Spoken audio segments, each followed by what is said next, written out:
قد کفرتم بعد ایمانکم، اس آیت کی تفسیر تو ہو چکی ہے، اس پر بریلوی حضرات ایک روایت پیش کرتے ہیں جس کا حاصل یہ ہے کہ نبی پاک صلی اللہ علیہ وسلم کی اونٹنی گم ہوئی اور منافقین نے اس پر استہزاء کیا کہ ما یدری بالغیب، کہ نبی پاک صلی اللہ علیہ وسلم غیب نہیں جانتے۔ تو اللہ تعالیٰ نے ذکر کیا قد کفرتم بعد ایمانکم، تو جو نبی کے علم غیب کا منکر ہے اس کو قرآن نے کافر کہا۔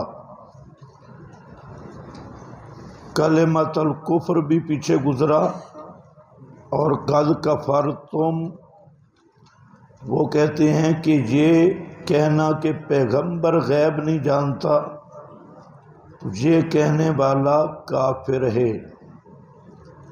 اس کی بنیاد وہی حدیث ہے، آپ کے پاس لکھی ہے وہ حدثنا حجاج بن حمزہ، صفحہ نمبر 370، باب شبہ المشرکین۔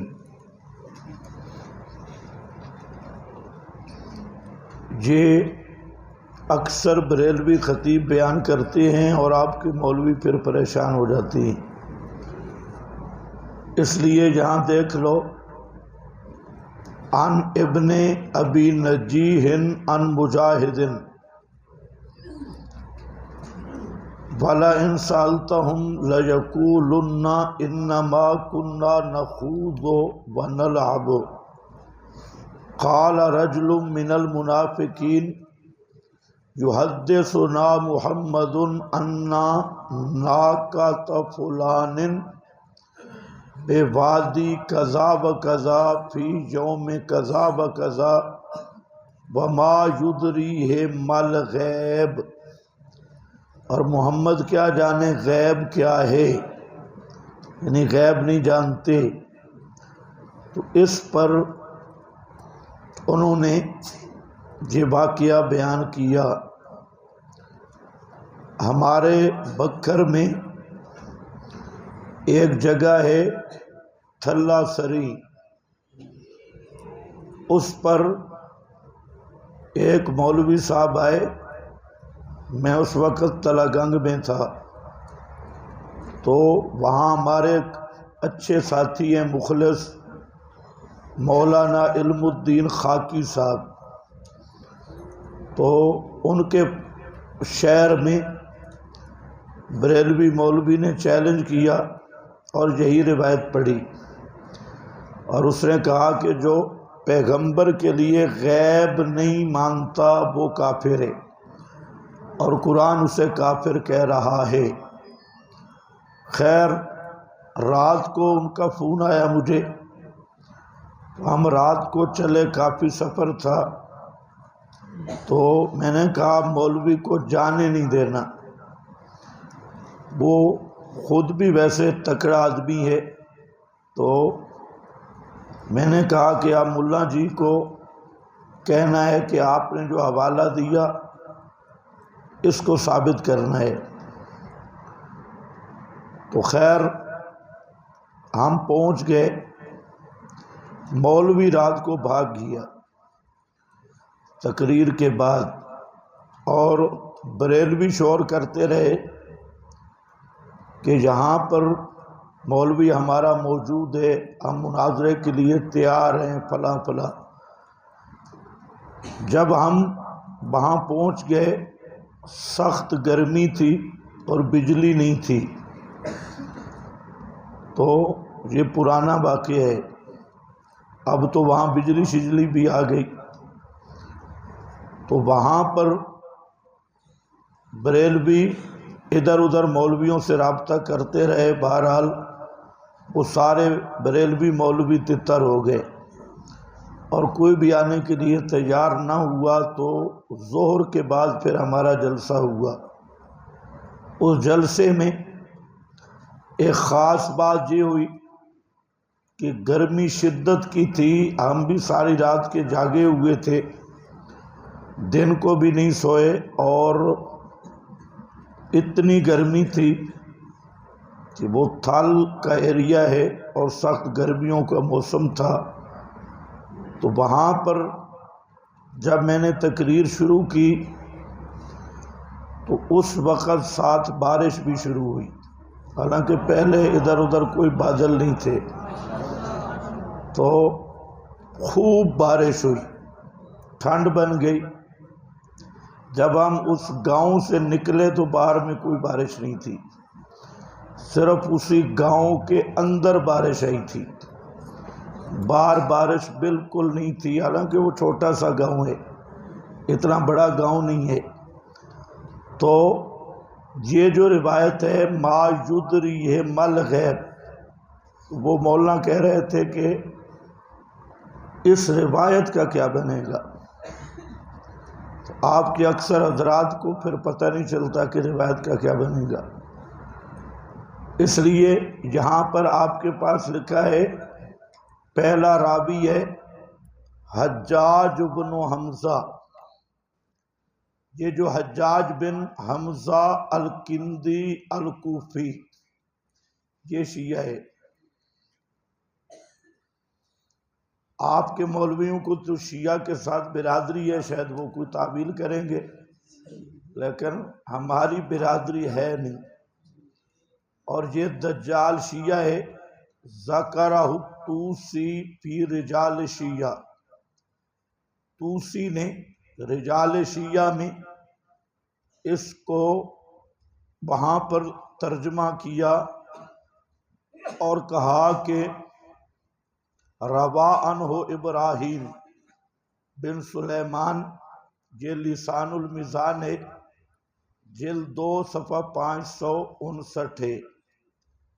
اسی طرح اس میں راوی ہے شبابہ، یہ آپ کے پاس لکھا ہے سند میں حدثنا شبابہ، یہ جو شبابہ ہے بن سوار المدائنی، صدوق مکسر صاحب حدیث فیہ بدعہ، یہ صدوق راوی ہے، صدوق سب سے کم درجہ ہے ثقاہت کا، اور مکسر ہے، صاحب حدیث بدعتی ہے، فیہ بدعہ، تو اس میں بدعت ہے۔ احمد بن حنبل فرماتے ہیں کہ کان داعیتن، یہ صرف بدعتی نہیں تھا بلکہ دائی تھا، دائی الی البدعہ، تو جو بدعت کی طرف دائی ہو بالاتفاق اس کی روایت مردود ہے، الی الارجاء۔ وقال ابو حاتم لا یحتج بہ، امام ابو حاتم کہتے ہیں کہ اس سے استدلال نہیں کیا جا سکتا۔ صدوق وقال ابن عدی، ابن عدی کہتے ہیں اس کی کنیت ابو عامر ہے اور اس کا نام مروان ہے، لقب اس کا شبابہ ہے، اور احمد بن ابی یحییٰ نے احمد بن حنبل سے روایت کیا ہے کہ ترکت شبابۃ للارجاء، اس کی بدعت کی وجہ سے میں نے اس کی روایات کو چھوڑ دیا۔ کیا سن رہے ہو؟ یہ کون کہہ رہے ہیں؟ امام احمد۔ کچھ چیزیں سمجھو بھی صحیح، چھوڑا کس کی وجہ سے؟ ارجاء، ارجاء کی وجہ سے امام اہل سنت امام احمد اس کو چھوڑ رہے ہیں، اور تم شیعوں کو چمٹے ہوئے ہو۔ آگے قیل لہ فابو معاویہ کان مرجیا قال کان شبابہ داعیۃ، شبابۃ داعیۃ، ان کو کہا ابو معاویہ سے آپ کیوں روایت کرتے ہیں، وہ بھی مرجی تھا، تو انہوں نے کہا کہ شبابہ جو ہے یہ دائی علی البدعت ہے، اس لیے میں نے چھوڑا۔ میزان الاعتدال جلد 2 ہے اور صفحہ 260 ہے۔ اسی طرح ابا عبداللہ یقول برقا من اہل خراسان، یہ اگلا راوی ہے، حدثنا برقاء، آپ کی سند کا یہ تصحیف ہے، اور ابو عبداللہ اس کو ضعیف کہتا تھا تفسیر میں۔ اور اسی طرح حرب کرمانی ان احمد توثیقہ فی تفسیر ابن ابی نجی وقال ہوا اوثق من شبل، شبل سے یہ اوثق ہے، الا ان برقا یقولون لم یسمع التفسیر، اس نے نہیں سنی تفسیر کلہ من ابن ابی نجی، ابن ابی نجی سے پوری تفسیر اس نے نہیں سنی۔ یقولون کہتے ہیں کہ بعض اس کی عرض ہے، اور یحییٰ کہتے ہیں کہ قال معاذ، برقا جو ہے کتاب التفسیر قرأت نصفہ، آدھی پڑی درمیان میں بھاگ گیا۔ ابن ابی نجی سے معلوم ہوتا ہے کہ جو دورے کے دوران بھاگے اس کی بھی بات معتبر نہیں ہے۔ وَقَرَأَ عَلَيَّ نِصْفَهُ سیر اعلام النبلاء۔ اسی طرح عبداللہ ابن نجی مکی مفسر ہے مجاہد سے، اور اس میں ایک بیماری تھی، کانا یدلس، یہ تدلیس کرتا تھا۔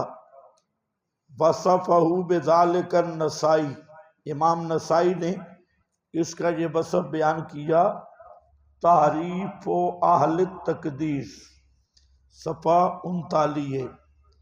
وقال یحییٰ بن القطان، یحییٰ بن قطان کہتے ہیں کہ یہ آدمی جو تھا ثقۃ قدری، ثقہ ہے اور کیا ہے، قدری، قدری ہے، تقدیر کا منکر۔ سیر اعلام النبلاء۔ ذکر ابن المدینی فی من لم یلقا احدا من الصحابہ، یہ کسی صحابی سے نہیں ملا، اس فہرست میں ابن مدینی نے اس کو ذکر کیا۔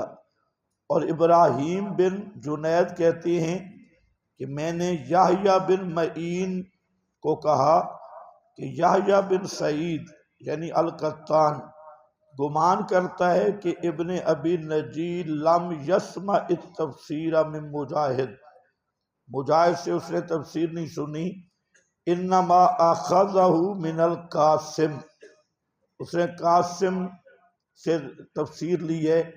فقال ابن معین قضا قال ابن عیینہ، اس نے کہا کہ ابن عیینہ بھی یہی کہتی ہیں، بلا ادری احق ذالک ام لا، تو خلاصہ کیا نکلا کہ یہ تو تبصرہ ہے، اصل میں جو پہلا راوی کھڑا ہے حجاج بن حمزہ الکندی الکوفی، یہ خالص رافضی ہے، شیعہ ہے، باقی باتیں تو بعد کی ہیں، تو اس کی روایت مردود ہے، اس لیے اس روایت کا کوئی وجود نہیں۔